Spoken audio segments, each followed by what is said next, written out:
igual si quieres llamarlo gobierno mundial o empresa mundial, sea, no tiene importancia. Y en este campo, el Vaticano es uno de los principales enemigos de algunos de las sociedades secretas más poderosas del mundo, y de ahí viene esta lucha entre el Vaticano, el Papa y la masonería, que está muy infiltrada dentro del Vaticano, y todos están luchando por los mismos intereses, hacerse con el control del mundo. Las almas en este juego es un acto secundario. Ahora la Iglesia, como ya he comentado, está desde siempre infiltrado por la masonería, y algunos de los puestos más importantes últimamente, ¿no?, en las últimas décadas, ha sido en las manos de la masonería, por ejemplo. Papa Pío XI condenó firmemente el movimiento que empezó por las iglesias protestantes en los años 1920.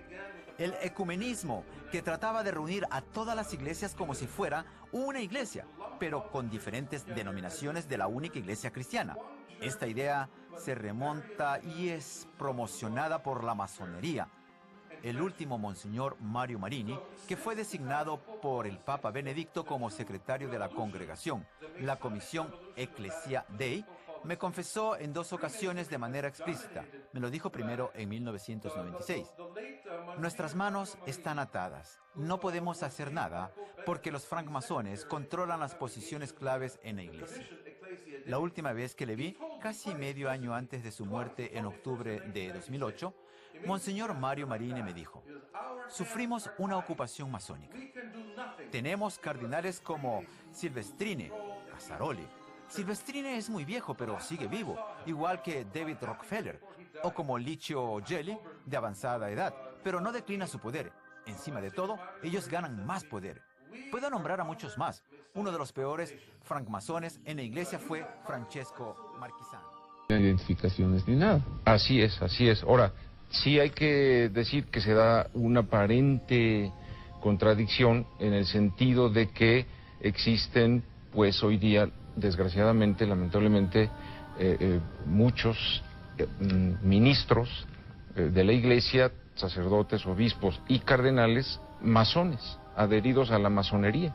Y dice, bueno, ¿cómo? Si está por un lado prohibida por los papas y está condenada, ¿cómo se da este hecho? Bueno, aquí sí hay que decir una cosa histórica que sucedió, porque los Illuminati, o sea, la masonería satánica, muy astutamente, a partir del siglo XVIII-XIX, planeó la estrategia de infiltrarse dentro de la iglesia, y no solo de la iglesia, sino de la banca internacional, de la CIA, de muchas instituciones, y en el caso concreto de la iglesia, es la estrategia del caballo de Troya, infiltrarse para destruirla desde adentro. Entonces resultó que muchos de los jóvenes que se metían a los seminarios para hacer toda la carrera sacerdotal, en realidad eran masones infiltrados. No cientos, miles, como lo narra el libro de el Antiapóstol 1025 y otros documentos que existen sobre esta infiltración.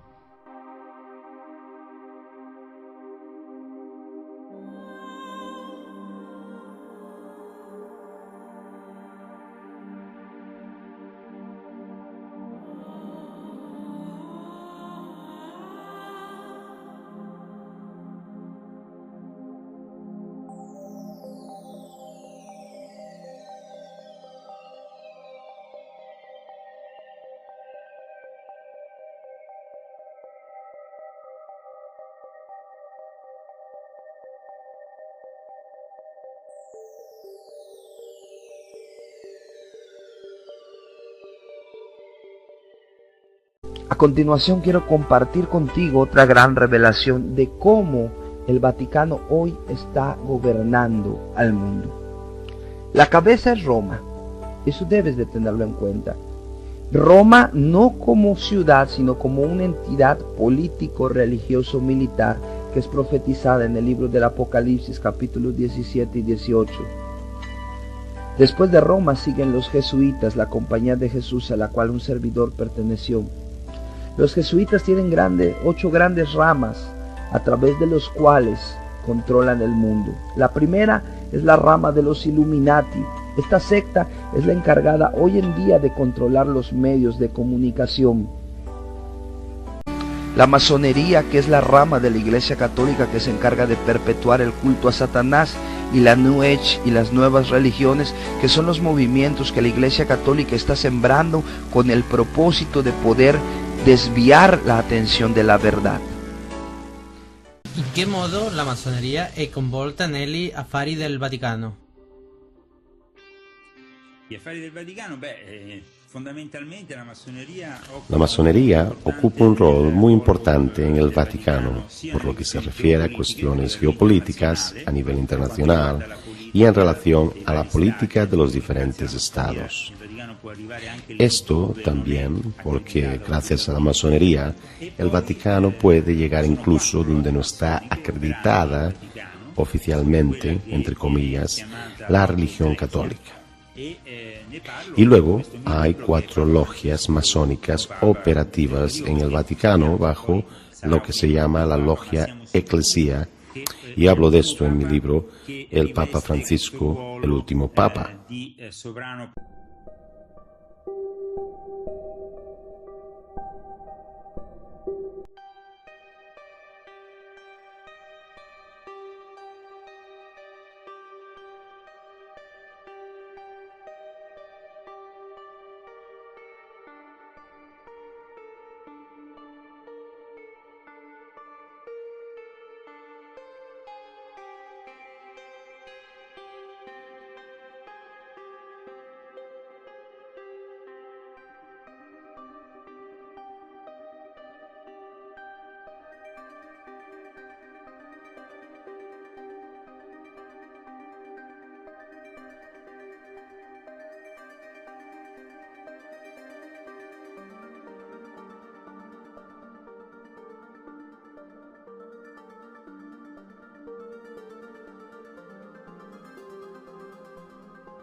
The Masonic Order is a Jesuit, Catholic Jesuit order that was founded. We call it today Freemasonry. I think it has a Jesuit foundation. The Catholic Church Jesuits founded what we call the Freemasonic Lodge. I am sure that the Jesuits founded Freemasonry, and I'm founded by Freemasons and financed by Freemasons and run by Freemasons, and Freemasonry itself is run by the Jesuits. And so I think that there's been a continual feeding of poison into the human society, causing people to hate. Pero ese es un tema para otra conferencia. Ahora, los templarios tenían su información secreta para los iniciados, inculcada en los rosicrucianos y los jesuitas. Los jesuitas nuevamente formaron y crearon la masonería, y la masonería fue creada como el brazo protestante de la Iglesia Católica Romana. Ellos no lo sabían, ellos fueron seducidos, engañados si desea, en hacer el trabajo que Roma quería que ellos hicieran, para que Roma quedase detrás de las escenas, mientras la masonería trabajaría por ellos en el frente. Así que ya no eran ellos que actuaban, eran los otros, eran los protestantes que estaban actuando y no Roma. Muy ingenioso, realmente muy, muy ingenioso. Miremos a algunas de estas instituciones. Veamos a los francmasones. El gran diseño expuesto dice: la verdad es que los jesuitas de Roma han perfeccionado la masonería para que sea su herramienta más magnificente y efectiva para cumplir sus propósitos entre los protestantes. Ahora, seguramente, los miembros mismos de la masonería deben estar engañados, porque si ellos lo vieran, no lo harían, ¿correcto? Entonces, realmente la orden está siendo usada y ellos mismos están siendo engañados. Y solo dentro de la orden, arriba, en grados más elevados, están aquellos escogidos que saben. Y ellos son controlados por los jesuitas, por Roma. Muy astuto, muy astuto. Hacer que el protestantismo haga algo que usted no puede hacer abiertamente, porque usted ha sido identificado por el protestantismo como el anticristo. Entonces, esto es muy...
hizo lo que hizo. Federico el Grande, rey de Prusia, causó el reavivamiento de los altos grados y las constituciones masónicas de los ritos antiguos. Y él mismo escribió las constituciones bajo la guía del general jesuita. Enciclopedia de la Masonería, Albert G. McKee lo admite él mismo. Muy interesante. Y ahora noten esto, esta es una fuente increíble. Este es Isis, descubierto, revelado, escrito por Blavatsky misma, la autora de la doctrina secreta, y ella dice que los ritos son la descendencia de los hijos de Ignacio de Loyola. El derecho escocés y todos estos creados bajo las instrucciones del general de los jesuitas. Entonces, ¿quién controla la masonería? Los jesuitas, no hay ninguna duda al respecto.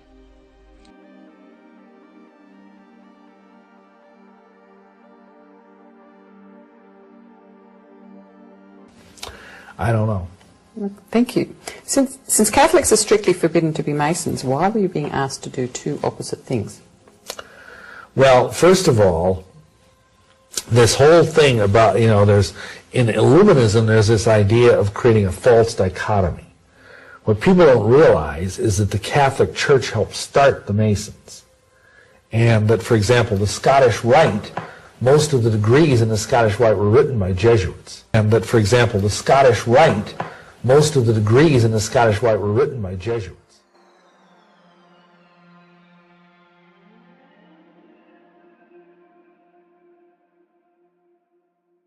did you? What purpose would you have in going? What would I went. I can show you the pictures later. But I understand. But what did you hope to accomplish? What I do is to talk openly about what is, for example, the Jesuit influence upon the Scottish Rite, which is an historical influence, which this goes back 3 centuries, so it's interesting under also an historical point of view to discuss with them the influence of the Vatican upon certain branches of Freemasonry, to open their minds against what is the New World Order.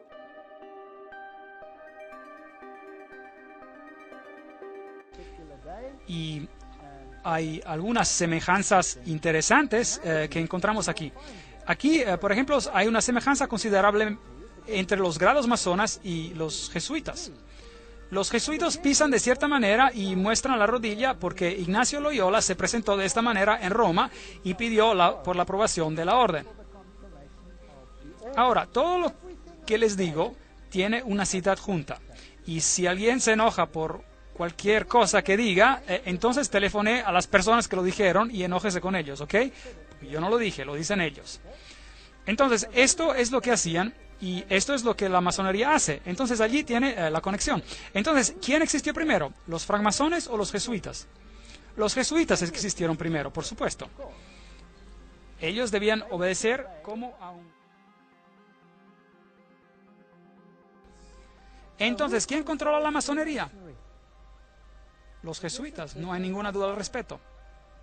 Aquí hemos confirmado la inducción del masón caballero templar en los concilios de la dicha orden de caballería, y esperando y confiando que él se humille a sí mismo para obrar para la gloria del IHS, el altísimo y poderoso Dios, y al honor de su marco, lo recomendamos. Aquí está un ritual en la masonería que es totalmente jesuita. Entonces, los jesuitas controlan a la masonería. Aquí hay un templo de masones, este está en Oklahoma, ahí está el IHS, y este es un templo de masones, aquí el IHS, ese es un templo de masones, es una logia. Allí se encuentra el IHS. Todavía hay mujeres de edad, hombres y mujeres en el país, quienes te dirán con grave severidad que si sigues las raíces de la masonería por todas sus órdenes hasta que llegues a lo más alto, a la cabeza masónica del mundo, y descubrirás que el terrible individuo y el jefe de la sociedad de Jesús son uno y la misma persona. James Patron, historiador americano. Hay muchos que dicen esas cosas.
Del Ateneo, muchas gracias a todos por estar aquí. Tenemos acompañando al autor del libro a Javier Irundain. Esto va a ser un poco de jesuitas y masones.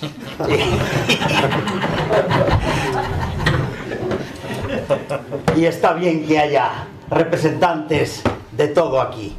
Los jesuitas y los masones han tenido algo en común. Han sido víctimas de leyendas conspiranoicas. A lo mejor quien le interese estos temas de una manera fácil y sencilla, podía entrar la policía, que esto era en el Instituto Alemán. De modo que estos dos encuentros, el primero que tuve fue con Cafarena y el segundo con Pedro Álvarez, han sido altamente importantes para mí y creo que van a ser para muchos, porque la verdad es que jesuitas y masones se conoce porque ha habido una cierta lucha en el pasado. Es sabido de todo el mundo que la Iglesia puso la proa a la masonería en su tiempo. De eso sabe mucho Pedro Álvarez, mucho más que yo. Y la caballería ligera de San Ignacio, pues eran los primeros de entrar en combate. Pero la caballería ligera de San Ignacio resulta que exploró el campamento, por así decir, enemigo, y vio que el campamento enemigo no tenía armas ofensivas y además parecía que estaba en son de paz. Fueron los primeros, creo yo, que se dieron cuenta de eso. Mientras tanto, creo que hasta el comandante, el jefe supremo, también lo sabe, porque alguno de sus buenos generales, habréis oído que uno de los cardenales más importantes de Roma ya ha hablado incluso de los hermanos masones. Bueno, pues Pedro Álvarez... Rabasi. Pedro Álvarez, supongamos que dirigía un escuadrón de esa caballería ligera, nos avistó y ha tratado de explicar. Dice que fue un libro que puede considerarse un antes y un después, porque aclara las cosas de cómo fue la masonería española de verdad. Ni misas negras, ni tampoco esa glorificación que, por otra parte, se le ha tratado de dar.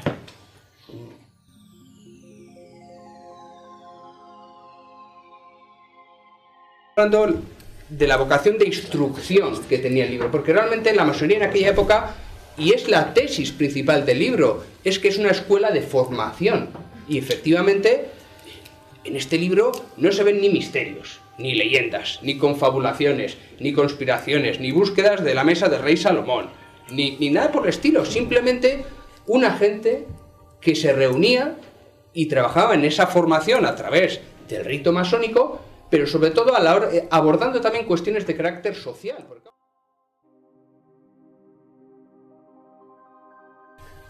Yo diría, para terminar un poco la parte esa de religión y masonería, mi trayectoria, porque con las cabezas pensantes que hay aquí yo me quedo a la esquina, con lo que tengo que acudir a mi experiencia personal y así me cubro un poco el que estoy aquí encima. Yo estudié 17 años con estos señores jesuitas en el colegio Yenicade. Este señor ha sido uno de mis mayores mentores de la historia. Me lo he encontrado ahora mismo aquí después de 30 años, o 30 y tantos. Y 17 en los jesuitas, 18 como masón. Y para mí el paso a ser masón, la decisión de iniciarme como masón y la aceptación por los hermanos de mí, fue algo perfectamente lógico desde el punto de vista de mi trayectoria de formación, tanto por un lado religiosa como por otro lado formación personal en todos los sentidos. Fue natural, es que me lo pedía el cuerpo, me lo pedía la cabeza, es que me sentía perfectamente integrado en otra estructura diferente a la que había vivido antes, pero con una proyección de lo que había tenido antes que sigo manteniendo ahora. Y yo creo que por ahí es por donde va el camino. Mis compañeros hablarán de la formación, pues la formación que tuvimos nosotros en los jesuitas fue algo que para mí ha sido mi vida y estoy eternamente agradecido, y la formación que he tenido y que tengo y que tendré en la masonería pues es una continuidad de aquello, y también estoy eternamente agradecido y nada, encantado.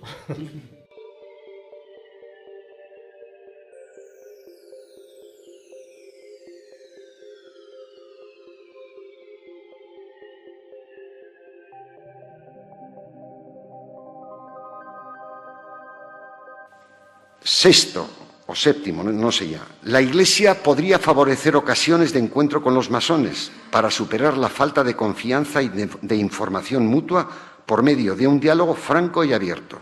Octavo, en las reuniones entre católicos y masones no solo se debería hablar de manera amistosa y cortés, sino también discutir de los problemas objetivos abiertamente.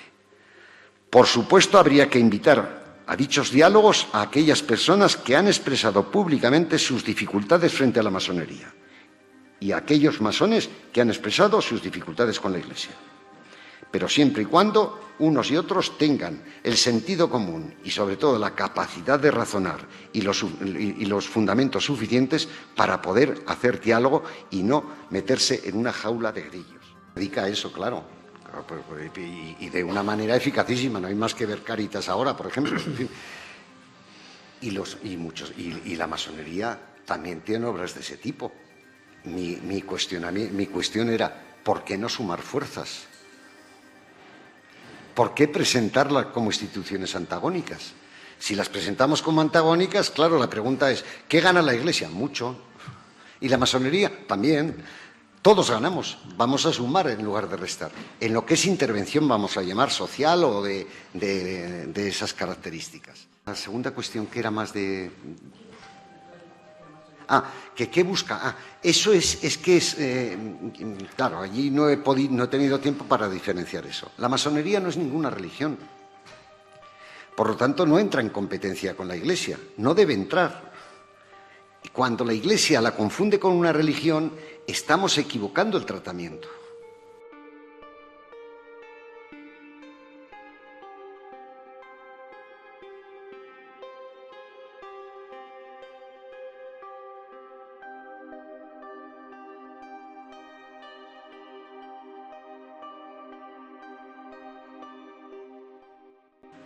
Entonces, no lo entiendo, no lo puedo entender. ¿Y qué tiene que ver el grupo ese que hay de, no sé si es Heidelberg o algo así? Porque ahí hay mucha gente, muchas personas metidas dentro de, mucha gente que practica la masonería y están metidas en esa organización. Bueno, le confieso que desconozco el grupo ese, no sé, Heidelberg. Es que es algo parecido, ¿eh? No lo conozco. Están metidos dentro de ellos, incluso el club. No lo conozco. Edelweiss. O Bayerberg o algo así. Sí, un momentito. Tampoco lo conozco mucho. Sí.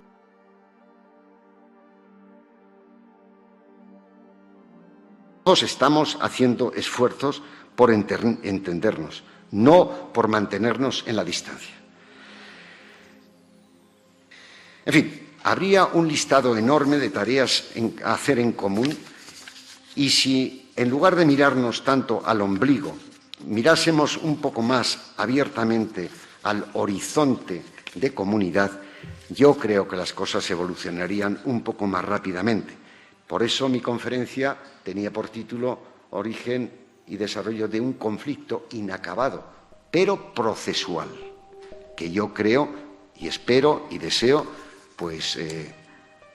ver en su avance más definitivo antes de morirme, o por lo menos que lo vea desde la noticia. Por lo tanto, la labor esa es muy lenta. Yo llevo trabajando en esto cerca de 40 años, ya 30 y tantos años, sin parar en esta misma línea, hablando, informando en distintos niveles, con distintas jerarquías. Queridos amigos, porque don Pedro Álvarez Lázaro nos ha deleitado con un recorrido histórico en torno a dos instituciones muy importantes como son la Iglesia Católica y la masonería, porque lleva más de 30 años peleando por unir, por acercar, por dialogar. Por todo eso yo creo que bien merece un fortísimo aplauso.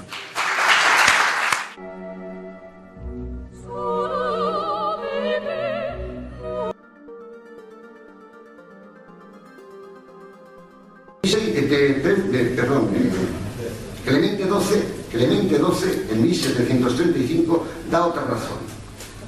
Es que son personas que respetan todo culto.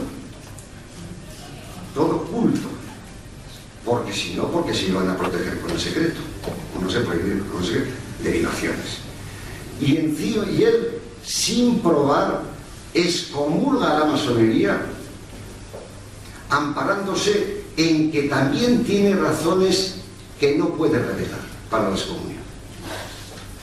Señor Papa, ¿cómo puede usted excomulgar a una institución porque tiene un secreto y luego no dice usted las razones que en su pecho conserva para excomulgar?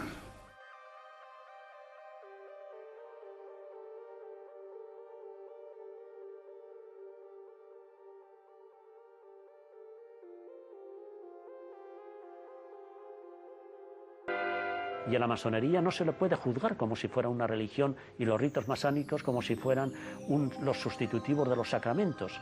Y la masonería no tiene una religión, no tiene una filosofía, ni tiene una Biblia.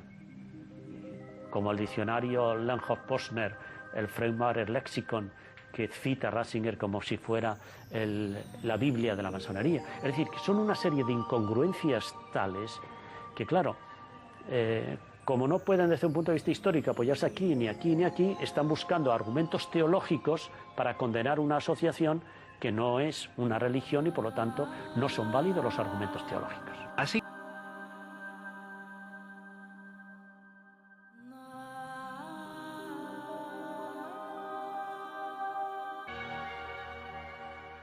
Claro, eso no es fácil entender. Claro, una asociación secreta de la que se pueden comprar sus constituciones, de la que se pueden comprar sus revistas,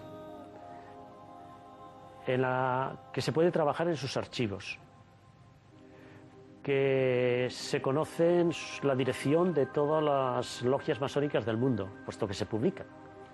Podría haberla traído aquí, yo no soy masón y sin embargo la tengo, ¿no? ¿Dónde está el secreto? Hay asociaciones católicas que son mucho más secretas. Entonces, la masonería no es una asociación secreta.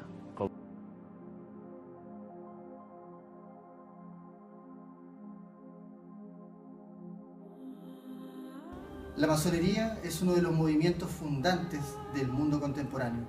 Pero, ¿qué es y qué significa? Para ello estamos junto a Eduardo Caley, gran visitador del Gran Priorato de Hispania, que nos va a ayudar a revelar mucho de su misterio, agradeciendo su gentileza. Que está basado en símbolos. En cuanto al secreto, y la masonería tiene un secreto. En cuanto al secreto, y la masonería tiene un secreto. Yo siempre digo que el masón que dice que la masonería no tiene secretos o es un masón ignorante o está mintiendo. El problema es que el secreto masónico no se puede transmitir. No se trata de que yo decida o no decirlo.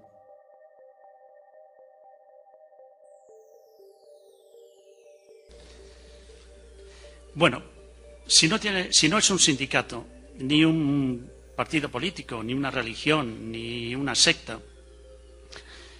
por supuesto, nada tiene que ver con toda esa otra novela de las leyendas satánicas, de las venganzas sangrientas y de los ritos y asesinatos de niños, etcétera, con las que hemos sido educados los mayores.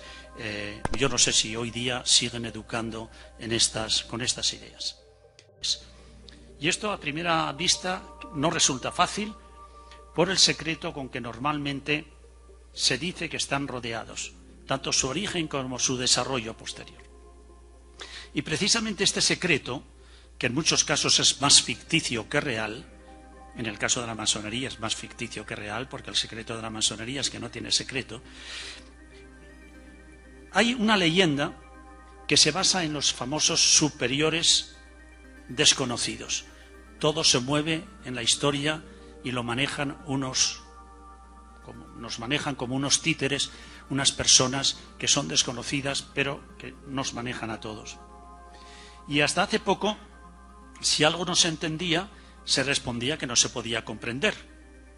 Y se intentó probar la existencia del poder oculto y del control mundial precisamente porque era indemostrable por definición. Es decir, que la ausencia de pruebas se convirtió en una demostración.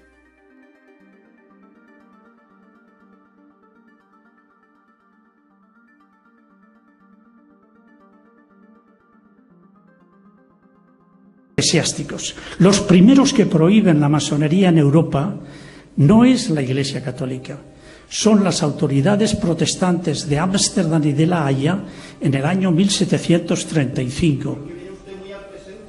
¿Perdón? ¿La masonería no tiene relación con la Orden del Temple? ¿No tiene relación? ¿Con los templarios? No hay ninguna relación.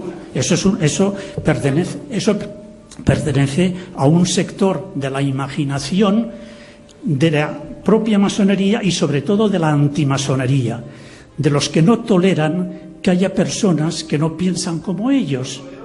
Bueno, no, si no me refiero a usted, pero... no se dé por aludido, no me refiero a usted, porque...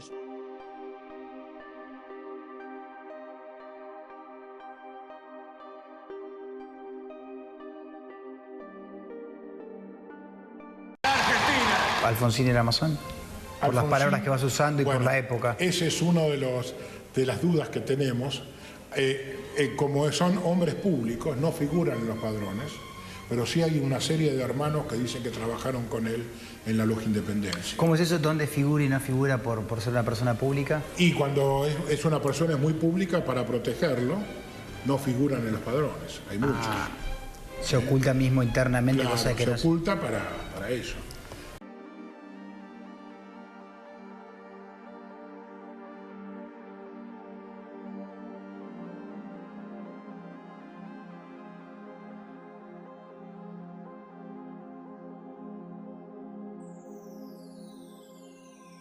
Hay que leer sus libros. Hay otro libro al que usted se refiere en la página 571 de su libro, que es del padre Álvarez Lázaro, que es un libro que se titula La masonería. Yo confieso que cuando yo leí este libro me quedé estupefacto, es decir, también me dio la misma sensación que usted comenta en su libro de la infiltración, porque es un libro de propaganda de la masonería. De propaganda, pero total, emocionada de la masonería. Sí, sí. Álvarez Lázaro es compañero mío, es catedrático de historia, es una persona muy inteligente y también es masón. ¿Qué le vamos a hacer? Que diga yo esto en la COPE, a lo mejor me quieren crucificar. Pues no. Bueno, más problemas aquí, voy a tener yo, que soy el director de la Estoy aquí linterna, para decir la verdad y vengo aquí con papeles el día que usted quiera. Bueno.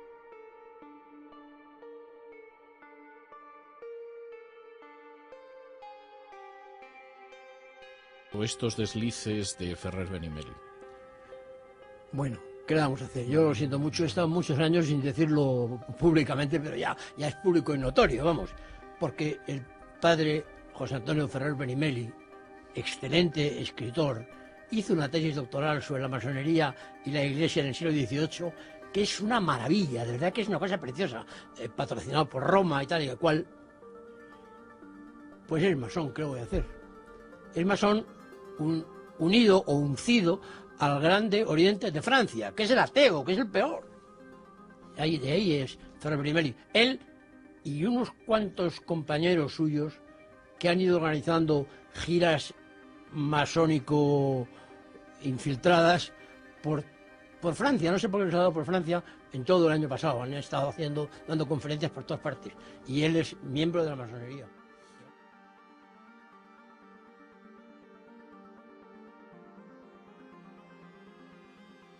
...1968, es decir, del siglo pasado.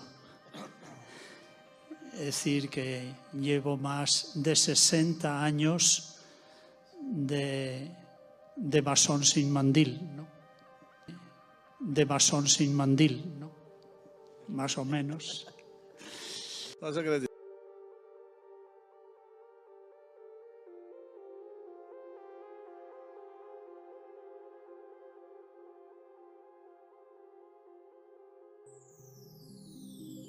que la masonería pudo empezar a tener diálogo con la conferencia episcopal y de alguna forma empezar a tener una relación un poco más fluida a partir del actual papa, del cardenal Bergoglio. Sí, Bergoglio, bueno, él representa un sector más racional dentro de la Iglesia, que son los jesuitas, que son los que que nacieron más o menos en la misma época que nace la masonería especulativa y se nutrieron de todos esos principios y valores del racionalismo, del iluminismo.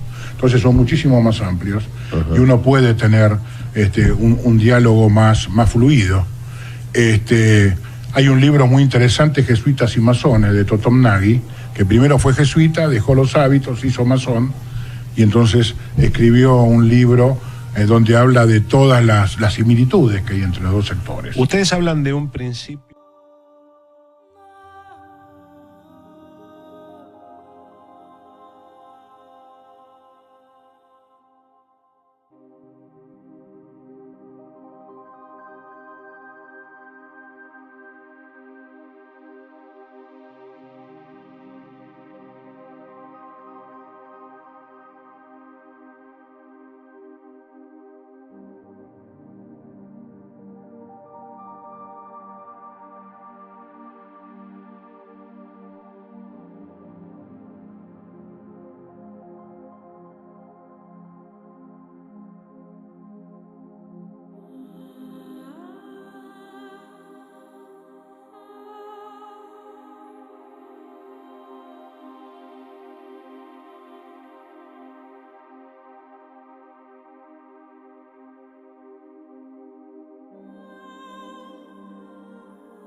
uno después de dejar un cargo tan importante durante tanto tiempo?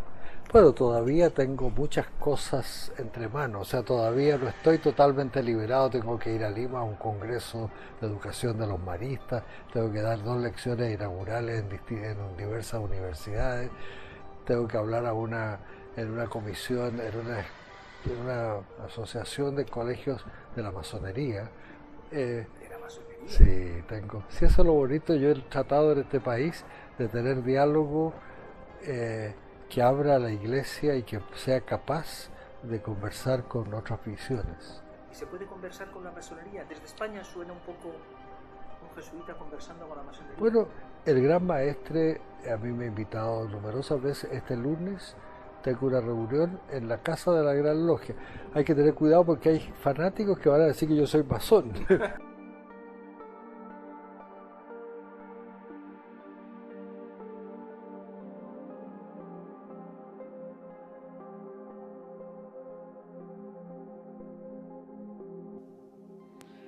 Mire, eso es lo que usted me dice, el nuevo orden mundial, realmente lo desconozco.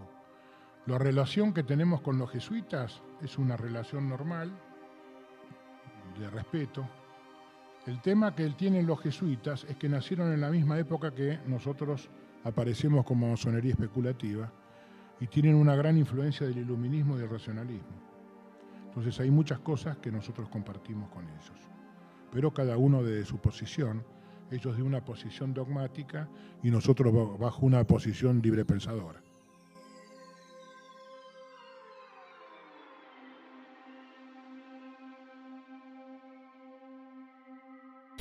Yo podría contarles de personas mismas que yo conozco personalmente, personas de mucha autoridad en mi propia iglesia, pero que son masones de alto nivel. Uno en específico que estoy recordando, yo y mi esposa nos reunimos con esa persona, trabaja en la jefatura mundial, es mano derecha de nuestro presidente. Él nos dijo personalmente, los jesuitas no son enemigos de nosotros, somos nuestros amigos. Yo le dije, perdón, estamos en una diferente frecuencia. ¿Usted no conoce nada de la historia? No. No nos están atacando, son nuestros amigos. Ya sabemos, amigos de quién es.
Nos encontramos con el doctor José Alberto Villasana, doctor en Teología y Filosofía por la Universidad Gregoriana de Roma, doctor en Humanidades por la Universidad de Salamanca en España, con varias especialidades, además comunicador mexicano muy reconocido, experto en asuntos geoestratégicos y teológicos, asuntos de la Iglesia, en fin, un personaje muy relevante de nuestro país.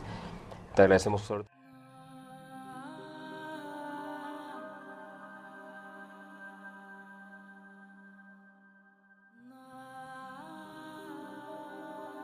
Ya diversos libros existen, digamos, documentando todo este proyecto, que es un proyecto que nace, digamos, de finales del siglo XIX con los protocolos de Sion y la decisión, digamos, de adoptar la estrategia del caballo de Troya, es decir, en vez de combatir a la Iglesia desde fuera, una persecución sangrienta, mejor entremos y destruyámosla desde adentro.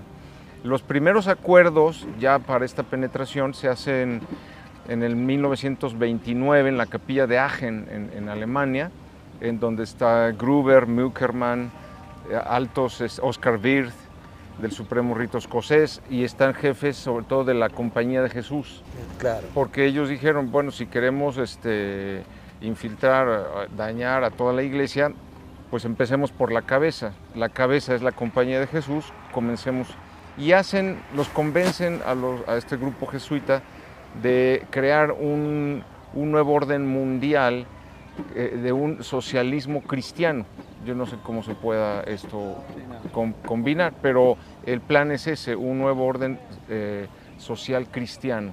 Y los jesuitas se prestan a este trabajo y de hecho comienzan ellos infiltrando primeramente la Compañía de Jesús y los países del este por la gran influencia que tenía la KGB. O sea, los agentes propagadores fueron particularmente los jesuitas. Creo que Ricardo de la Sierva trata muy bien el tema, es uno de las fuentes que tenemos para documentar todo esto. Está Mary Ball Martínez, Undermining the Catholic Church, está el mismo padre Malachi Martin.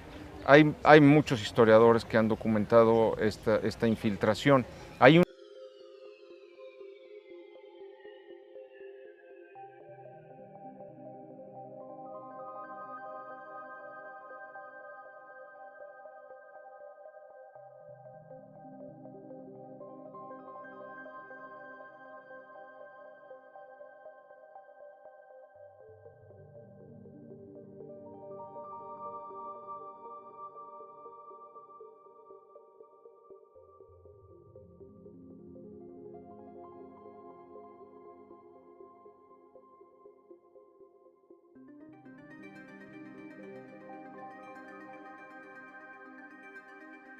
también, y además por razones parecidas a las de Krause, porque Fichte también era masón, pero le echaron de la masonería por las mismas razones que echaron parecidas, vamos, parecidas. ¿Sí? Claro, cuando Fichte le habían echado de Jena por las cuestiones del ateísmo, estuvo en Berlín conoció a otro masón que era un tal Fessler, que había sido un jesuita, y entonces pues le hizo de la logia no sé cuántas, de esos nombres de acertijos que tiene la logia, ¿verdad?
Alfonsín era masón, por las palabras que vas usando y por la época. Ese es uno de las dudas que tenemos.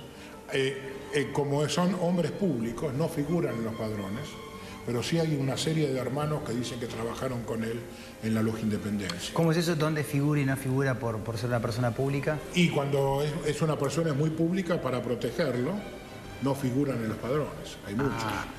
Se oculta mismo internamente, claro, cosa que se no oculta para eso.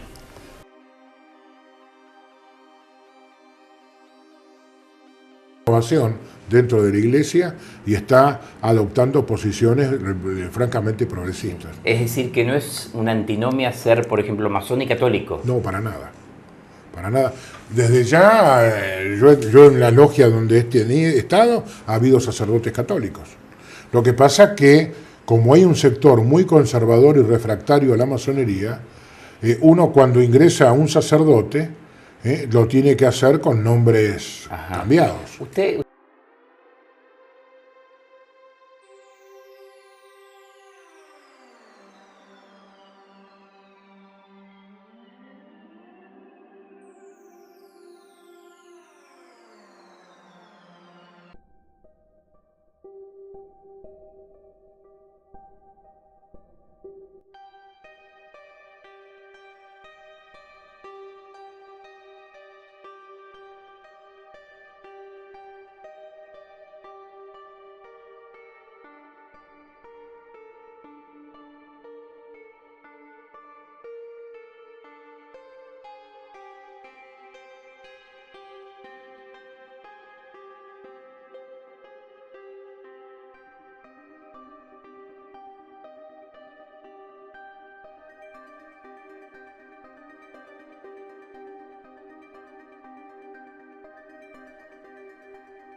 déjenme mostrarles algunos de los papas que siguieron. Aquí está Anthony Sayer. Él fue el primer gran maestro de la masonería en la Logia de Londres, fundada en 1717.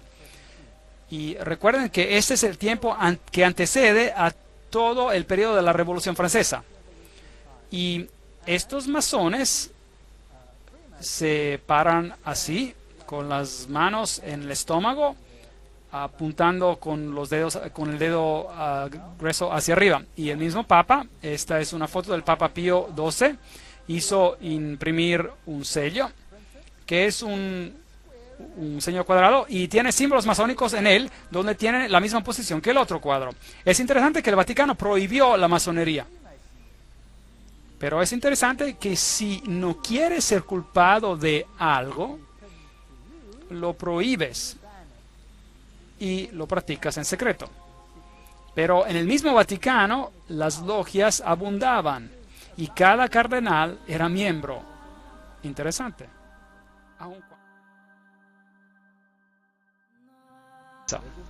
Ese es el hombre que en ese entonces era papa, cardenal secretario del Estado, Eugenio Pacelli. Allí está su familia, todos ellos con conexiones masónicas, y por supuesto tiene el Banco di Romano a su disposición con dinero de la familia Rothschild. Este hombre tiene características masónicas, sí. Aquí él está, en su elección de su número de cédula era el 13, un número muy importante en la masonería.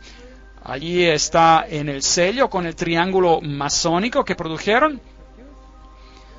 Allí está con la señal masónica, así como Anthony Sayer.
There by the powers that be behind the throne, and he knows that he is not the papacy's head man. He's not the Pope. He has been put there by the powers behind the Jesuit order, and who they are, you have no idea in the world. I have pictures of Pope John. I think his name was Pope John the 23rd, the fat little Pope that's been around. I mean, he was here around, I don't know, 30 years ago or more, and I have a photograph of him on his knees being knighted by the French Grand Orient Temple Masons in Paris. And it said that he could not be made Pope until he made peace with the powers that be behind the Vatican. Right. And it was the French Grand Orient Temple Masons. I could send you that picture. I've saved it, and it's a very impressive picture showing the man who later became Pope. He was a cardinal at that time, and he was on his knees with his hands in a praying position before a whole group of men, all of them very highly polished men. They were all members of a secret society called the French Grand Orient Temple Masons.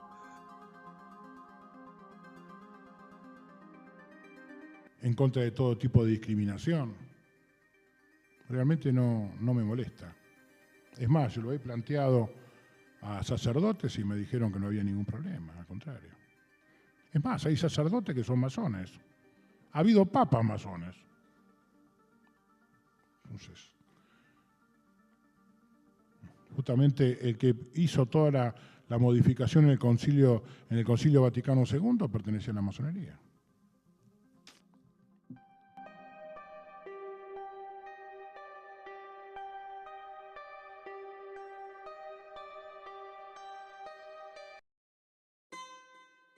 Desde hace mucho tiempo ha sido el sueño de los masones colocar a uno de los suyos en la silla de San Pedro. Los masones creyeron haber cumplido este objetivo cuando Angelo Roncalli salió del cónclave del octubre de 1958 reclamando ser Papa Juan XXIII. Ahora vamos a demostrar brevemente la información que nos indica que Angelo Roncalli, Juan XXIII, era masón y fue elogiado por masones de alto rango en todo el mundo. El gran maestro del Gran Oriente de Italia declaró, cito, en cuanto a eso, parece que Juan XXIII se inició en una logia masónica en París y participó en los trabajos de los talleres de Estambul. Fin de cita. Mary Ball Martínez fue una miembro acreditada del grupo de la prensa vaticana. Ella escribió que los guardias franceses republicanos observaban desde sus puestos, cito, el nuncio Roncalli, estando en ropa civil y salió de su residencia para asistir a las reuniones de los jueves por las tardes en la logia masónica del Gran Oriente de Francia. Fin de cita. El masón de alto rango, Carl Jacob Burckhardt, escribió, conozco muy bien al cardenal Roncalli. Él era un deísta y un racionalista cuya fuerza no radicaba en la capacidad de creer en milagros y en venerar lo sagrado. Fin de cita. Cuando Juan XXIII fue hecho entre comillas cardenal, él insistió en recibir el sombrero rojo del ateo y notorio anticlerical socialista Vincent Auriol, presidente de la República de Francia, a quien Roncalli describió como, cito, un socialista honesto. En las funciones sociales en París, Roncalli, Juan XXIII, también fue visto a menudo socializando con el embajador soviético, a pesar de que el gobierno de Bogomolov había renovado su previa política de guerra de exterminio brutal de los católicos en Rusia. Juan XXIII también era conocido como un, cito, buen amigo y confidente de Edouard Herriot, secretario de los socialistas radicales anticatólicos de Francia. Juan XXIII, Pacem in Terris, número 14, 11 de abril de 1963, cito, entre los derechos del hombre débese enumerar también el de poder venerar a Dios según la recta norma de su conciencia y profesar la religión en privado y en público. Fin de cita. Esto es herejía. No es un derecho del hombre adorar en público a los dioses falsos. Esta es la herejía de la libertad religiosa. Esto ha sido condenado por muchos papas. La encíclica Pacem in Terris fue elogiada por los mismos líderes masónicos como siendo un documento masónico. El órgano oficial del Consejo Supremo del Grado 33 del antiguo y aceptado rito escocés de la Masonería de México declaró en su boletín en mayo de 1963, cito, la luz del gran arquitecto del universo ilumina el Vaticano. Pacem in Terris se elogia universalmente tanto a los países democráticos como los comunistas. La encíclica Pacem in Terris es una vigorosa declaración de la doctrina masónica. No dudamos en recomendar su reflexiva lectura. Fin de cita.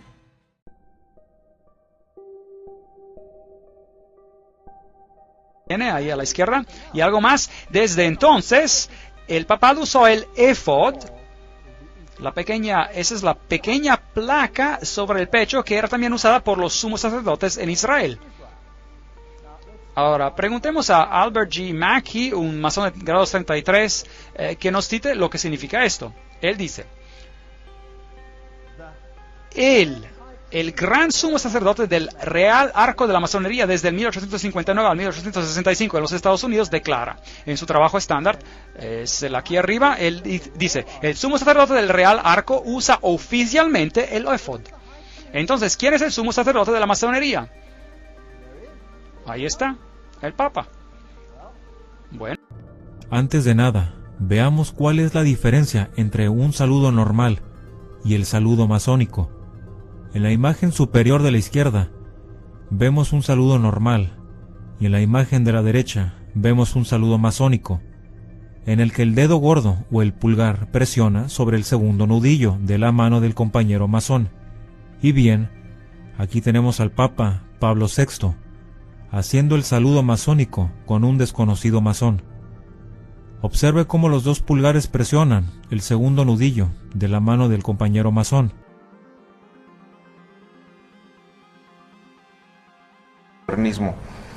Y ya en esa época, ya desde el León XIII, viene una pugna interna, pero ya no por motivos de poder, sino por este grupo que, repito, se infiltró dentro de la iglesia que es pues básicamente la masonería iluminista, los Illuminati, que van alcanzando cotas de poder hasta que logran llegar al papado, o sea, logran que un masón se siente en la silla de Pedro, que por cierto no es Francisco, antes de él fue Juan XXIII. Juan XXIII, que al igual que Pablo VI estuvieron iniciados en 1939 en la Gran Logia de París. Nuevo orden mundial. Como ya vimos en Apocalipsis 17, los reyes del mundo le dan su poder a la bestia. En las llaves de esta sangre, Malachi Martín nos dice que el más grande geopolítico gigante de nuestra era es el Papa. Él dice, en su viaje a Polonia, apenas 8 meses después de su elección, él señaló la apertura del juego final del milenio. Él se convirtió en el primero de los 3 jugadores que entran a la nueva arena geopolítica.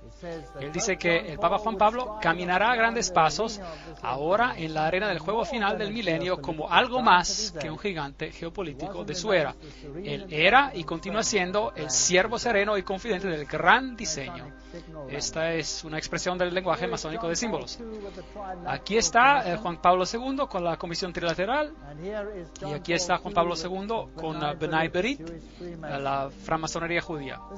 Esta es una fascinante fotografía simbólica con él en el centro, controlando a los más poderosos grupos de líderes de pensamiento en el mundo, porque eso es lo que la foto simboliza.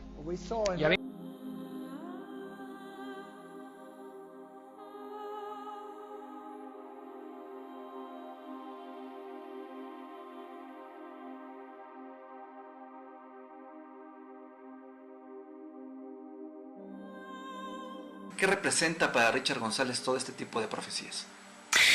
Bueno, debo decirte que además de mi experiencia de contacto que empecé a vivir desde que era niño, y también todo lo que significó haber participado de grupos de contacto en el Perú desde mi adolescencia, yo desde los 19 años formo parte de una fraternidad mística esotérica como es la Orden Rosacruz.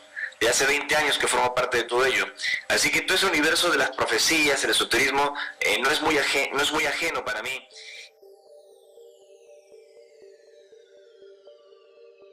Muy afectados por la iglesia. No he encontrado ninguna relación directa. Lo que sí puedo decirte es que los templarios tienen una conexión tradicional con algunas enseñanzas masónicas en la actualidad. El gran problema es de que en las teorías de conspiración se les pone a todos en el mismo saco, ¿no? Por ejemplo, se habla de la masonería como que todos los masones son conspiradores, negativos, y no es exactamente así. Bolívar y San Martín fueron masones y a ellos les debemos la libertad de varios países de Sudamérica, ¿no? Pero Napoleón también lo era. Es más, Barack Obama es masón y Bergoglio también lo es. También lo es. También. ¿Y puede ser masón y papa al mismo tiempo? Porque, y jesuita al mismo tiempo.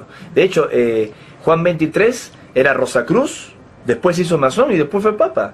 Lo que pasa es que la gente, al no informarse, al no investigar, solo se queda con el cuento preliminar y superficial que la iglesia o quien fuese le cuenta.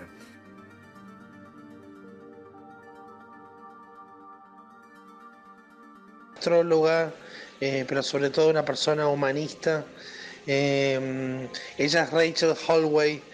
Hola Rachel, ¿cómo estás? Hola Fran, buenas noches, ¿cómo estás? Gracias por el espacio. No, Rachel, gracias a vos por tomarte el tiempo para llenarnos de todo tu conocimiento. Mi primera pregunta, que no tiene que ver con la masonería, pero me gustaría preguntártelo. Ya durante siglos fue combatida específicamente por la Iglesia, que hasta el día de hoy existe una orden en algunos países de que se excomulgue al que pertenece a la masonería. La masonería no prohíbe.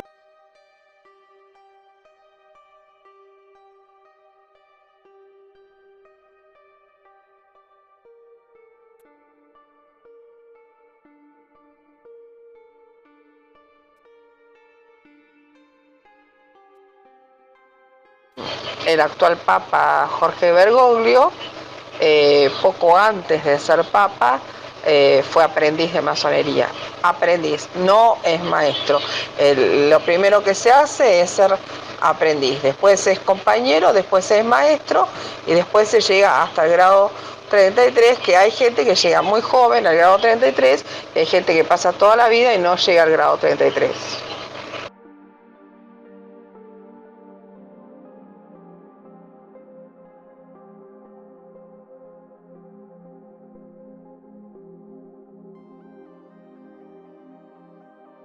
Del año 1810. Pero hay sectores de la iglesia, se puede decir los sectores más conservadores, que por ahí tienen rechazo hacia la masonería. Totalmente. O sea, existen. Existen. Ajá. Acá hay un sector de la iglesia donde hay una gran tolerancia por la masonería, que son los jesuitas. ¿Y por qué los jesuitas tienen una mayor? Porque los jesuitas nacieron en la misma época que nace la masonería moderna y están influidos por la Ilustración y el racionalismo. Es la parte más racional de la iglesia. ¿Cómo la define la iglesia en este momento Yo creo que ha habido un cambio exponencial. Sí, con el gobierno, del Papa Francisco. Muy bien, muy bueno. El Papa ha asumido, cuando él asume, dice: yo soy republicano, laico, democrático y anticlerical, que esas son las ideas que ha sustentado la masonería desde hace 300 años.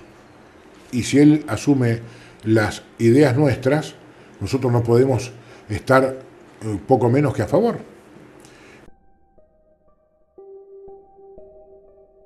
Con agua y no va a salir en ninguna parte. Joffre ahora prometió que va a hablar de quiénes son los impresentables argentinos, no hablemos de los otros porque no los conocemos, los otros extranjeros impresentables que rodean al Papa. ¿Te acuerdas cuando salieron al aire las llamadas telefónicas en medio por las negociaciones con Irán? Sí, claro. Hay una charla de Yusuf, ¿te acuerdas de Yusuf? Sí, que habla el de la verdulería. Karim no sé cuánto. Lo publicó La Nación y después desapareció. Yusuf le cuenta a Karim que había tenido un encuentro con el jefe de la inteligencia del Vaticano acá, porque Bergoglio tiene un jefe de inteligencia acá, yo lo conozco. El jefe de inteligencia... ¿Es un cura o un civil? El jefe de inteligencia le dice a Yusuf que él es masón, él, el jefe de inteligencia, y el Papa también.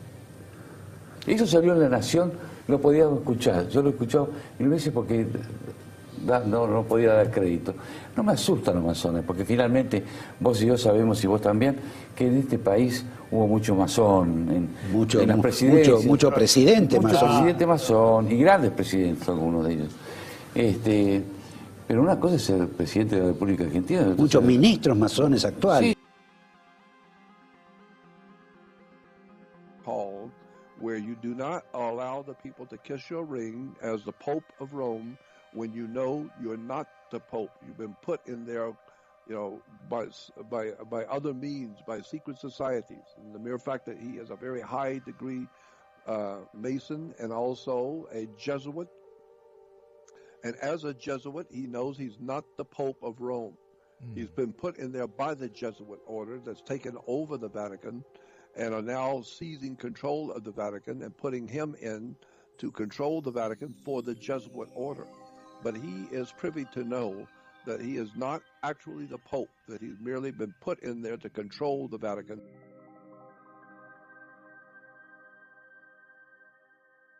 Pero varias son las herejías y errores contra la fe y la moral que sostuvo el obispo Bergoglio en su largo ministerio episcopal, que inicia en 1992, hace 25 años. Miremos algunos ejemplos. Un obispo masón, fungiendo como arzobispo de Buenos Aires, en julio de 1999, Monseñor Jorge Bergoglio es aceptado como miembro honorario del Club de Rotarios de Buenos Aires. De este club, en todo el mundo, son conocidas sus características masónicas y su relación con la masonería internacional. El Rotary Club es conocido como el hermano menor de la masonería, y también por ser, para varios masones, un filtro y primer paso o paso iniciático a la inscripción a la secta masónica. Su carácter secular, ateo, anticlerical y anticatólico busca enseñar una moral sin dogmas y promover una unidad por encima de los credos y la religión, en aras de una verdadera religión laica, libre de dogmas, que busca esencialmente la fraternidad. El obispo de Palencia, España, ya desde 1928 hace estas advertencias sobre el Rotary Club. En los titulados club rotarios no pueden estar los buenos católicos. El rotarismo quiere ser una institución moral y moralizadora, que se propone influir en la vida de individuos, familias y pueblos, prescindiendo en absoluto, como asociación, de toda idea religiosa y de toda suerte de relaciones con Dios y con Jesucristo, nuestro Redentor. Recordemos aquí las muestras de apoyo y alegría mostradas por organizaciones masónicas de gran poder como la Logia Vina y Bird o la Gran Logia de Argentina, una vez fue nombrado Papa Francisco. Luego, la Gran Logia de Oriente Italiana expresa también su apoyo a la gestión que muestra Francisco al inicio de su papado.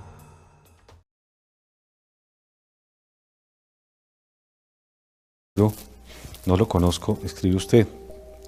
En efecto, el cardenal Bergoglio, devenido ya en pontífice Francisco, es un hombre que conspira contra la verdad y lo hace de los 4 modos posibles, ya lo dijo usted, por vía de la mentira, el error, la confusión, de la ignorancia. Sobre el punto de quiebre o de ruptura, si es que llegó a verla en algún momento dado en la trayectoria del obispo Bergoglio con la verdad del Evangelio, contra la que efectivamente conspira, como usted lo denuncia, y nosotros también lo hemos constatado, ¿cree usted que algo o alguien pasó por su vida que influyó de forma directa en él para conseguir desviar su camino del sendero de la verdad? Es un enigma porque mirando yo ahora retrospectivamente, yo a él lo conocí en 1992. Mirándolo retrospectivamente, yo no sé si estaba con nosotros, pero no era de los nuestros, como dice San Juan. Hoy me inclino a pensar en eso. Él fingía y simulaba que estaba con nosotros, pero no era de los nuestros. No sé si pasó algo o alguien en su vida que lo llevó a la traición, a la defección o a la apostasía. Indudablemente pasaron los judíos y pasaron los masones, de eso no hay duda. Pasaron porque está documentado ese paso. Y él prefirió ser fiel a la sinagoga y a la sinagoga de Satanás, prefirió ser fiel a eso y no a la Iglesia Católica. Entonces, indudablemente eso también se puede decir. Se pueden decir las dos cosas. Se puede decir, estaba con nosotros pero no era de los nuestros, primero. Segundo, precisamente porque fingía o porque simulaba, cuando pasa la judeo-masonería, este hombre se entrega, se ofrece, se vende, traiciona y se constituye en uno más de ellos. Finalmente deja de fingir, deja de simular. Respuesta sobre... Yo decía que viendo las cosas ahora, recapitulando, mirando retroactivamente, mirando retrospectivamente, yo creo que estaba con nosotros pero no era de los nuestros. Y que por eso mismo pudo dar el segundo paso y es ser captado por la judeo-masonería y preferir prestar un servicio a la judeo-masonería y no a la Iglesia Católica, Apostólica y Romana. Ahora, también creo que este hombre tiene una característica que es esa bifacidad que decía San Pío X cuando hablaba de los herejes modernistas, es decir, doble cara, doble discurso, y eso le permite a él también hacer malabares y quedar bien con todo el mundo, una especie de yes man, de hombre que le dice que sí a todo. Hombre de 1000 máscaras, como lo dijo usted en el programa del doctor. Hay algo de eso, pero por eso digo, no es tan fácil caracterizarlo o retratarlo, porque es una mezcla de muchas cosas, y de muchas cosas entre las cuales casi ninguna es una cosa buena. Entonces yo, por eso insisto, no deja de ser un enigma todo esto, pero hasta donde no es un enigma, hasta donde es una realidad constatable, lo que nosotros podemos advertir es eso. Puede ser algo... ¿De verdad no sabe usted que cuando Bergoglio salió al balcón del Vaticano el día de su elección hizo varios signos masónicos muy conocidos y reconocibles para los que hemos estudiado la masonería? como el de la obediencia masónica, o la mano del Revis, o del marrano, que es esta mano, ¿vale? Que es juntar el dedo anular y el dedo corazón, ¿vale? Y eso significa, entonces, fijaos, a mí me da cosa hacerlo, no lo quiero hacer. Salía Benedicto saludando así, perdón, Bergoglio saludando así. Un signo que hace cada día. Y en el Belén, me fijé el otro día, en el Belén que hizo de arena, Bergoglio, en el Vaticano, no sé si lo habéis visto, un Belén de arena. San José sale también con la mano del Revis. Esta, ¿vale? 23. ¿Desconoce usted que Bergoglio, siempre que da la mano, la da al modo masónico con su dedo índice extendido, pulsando la muñeca del interlocutor invariablemente? Fijaos, aquí. Fijaos, que no es que de la mano así, no, es que va así. Fijaos, simplemente, lo hacen los masones. Es una manera rara de dar la mano, ¿no? O sea, yo cuando doy la mano, agarro la mano. Agarro la mano, pero nada de hacer así. 24. ¿De verdad tampoco sabía usted que justo cuando Bergoglio salía al balcón, a su espalda el cardenal Agostino Cachavilan, masón de la lista Pecorelli, hizo fugazmente la señal de los cuernos ante las cámaras? La hizo, hermanos. ¿Sabéis cuál es, no? La del heavy metal. El mismo con el que concelebró misa en buena amistad el 25 de mayo del 13. ¿Desconoce usted la simbología masónica de la capilla de Santa Marta, donde Bergoglio celebra misa diario por deseo propio, con las pirámides en el enlosado del suelo, en el techo y en los pilares del altar, junto al oráculo lateral?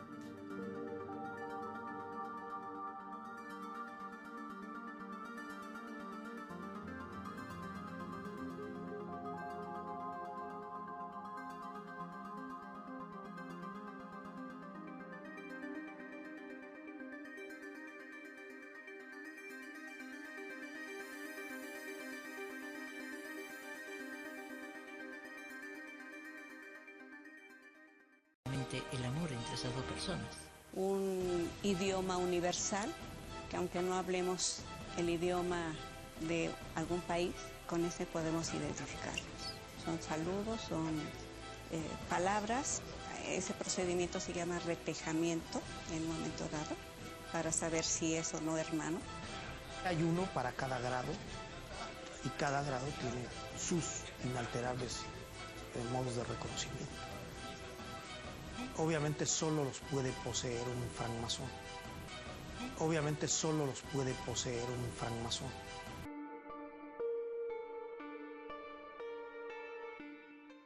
Bueno, sí, las cosas, el tema no es tener los principios claros, hay que tenerlos claros, pero también hay que ver las situaciones distintas, que cómo se discierne cada... Hay que ver las situaciones distintas, que cómo se discierne cada uno de los casos, situaciones, en tantas materias. Entonces,